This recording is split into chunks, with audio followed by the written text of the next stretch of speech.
இப்போ கீரை எப்படி தாளிச்சுக்கலாம் பார்த்துக்கலாம். அது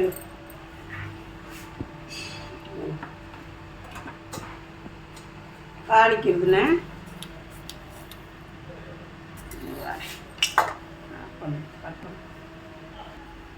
வாங்க கீரை தாளித்து கடையிறது எப்படி சொல்கிறேன். வேக வச்சுருக்குங்க, வேக வச்சு தண்ணி வச்சு வடித்து எடுத்து வச்சுருக்கு. கடுகு வந்து 3 ஸ்பூன் எண்ணெய் ஊற்றிருக்கேன். ஜீரகம், இது சாம்பார் வெங்காயம் தாங்க போடணும், அதான் நல்லாயிருக்கும். சாம்பார் வெங்காயம், பச்சை மிளகாய் 3,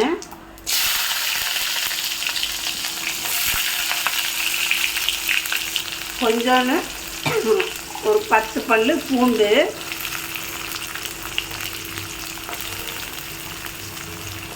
கொஞ்சோன்னு கல் உப்பு,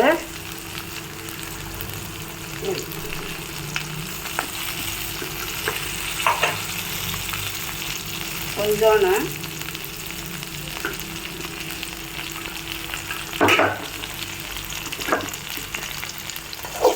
நல்லா வதங்கணுங்க. எப்பயுமே கீரை வேக வைக்கும்போது அதில் வெங்காயம் பச்சை மிளகாய் போட்டு வேக வைக்காதீங்க. கீரையை மட்டும் வேக வச்சுட்டு இந்த மாதிரி செஞ்சு சாப்பிட்டு பாருங்க, ரொம்ப நல்லா இருக்குங்க. நான் கடைய மாட்டேன் கீரையை.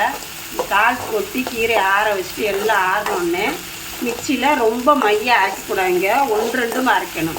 மைய அரைச்சா டேஸ்ட்டு போயிடும். 2-3 சுற்று குறன்னு இருக்கணும். ரொம்ப நல்லாயிருக்கும் கீரை. அதில் பருப்பு நான் போட மாட்டேன். சட்டியில் வேக வச்சு மூடி வைக்கக்கூடாது கீரையை. 10 நிமிஷம் தாங்க, அப்படியே வெந்துடும். வெந்தோடனே ஜீரகம், கடுகு, பருப்பு, பச்சை மிளகாய், பூண்டு, கொஞ்சோன்னு புளி, இது நல்லா செவக்க வதங்கணும்.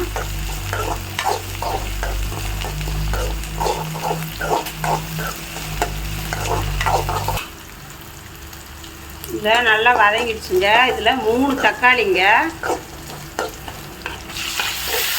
தக்காளி நல்லா வதங்கணுங்க. இது கொஞ்சோன்னு புளிங்க, நூண்டு போதும், புளி ரொம்ப வேணாம். இது கீரைக்கு.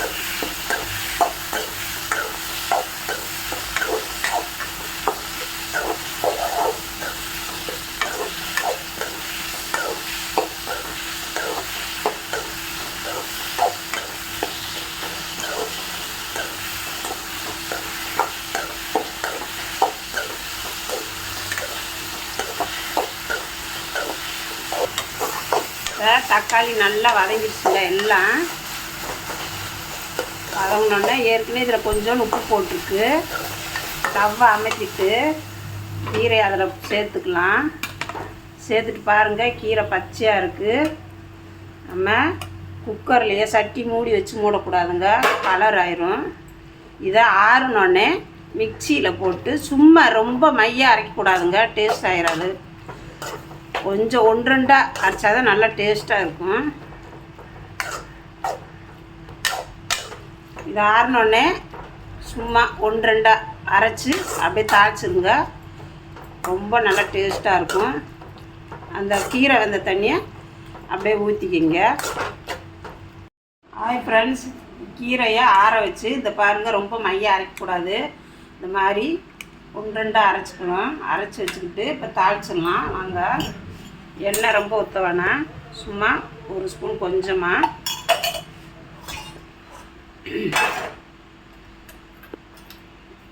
கடுகு உண்டு கொஞ்சம் போட்டுக்கலாம். கொஞ்சம் ஜீரகம்,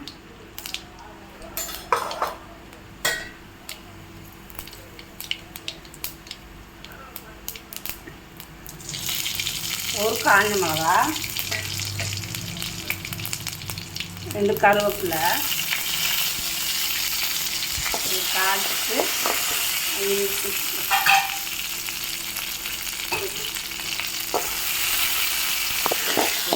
ஊற்றிக்கலாங்க. அவ்வளோதாங்க, கீரை முடிஞ்சு. கடைசியில் தான் உப்பு சேர்க்கணும். நான் உப்பு சேர்த்துட்டு அரைச்சோன்னதாங்க உப்பு சேர்க்கணும். முன்னாடியே சேர்க்காதீங்க, உப்பு கடுத்துரும் கீரை. இப்படி செஞ்சு வீட்டில் செஞ்சு சாப்பிட்டு பாருங்கள், ரொம்ப நல்லாயிருக்கும்.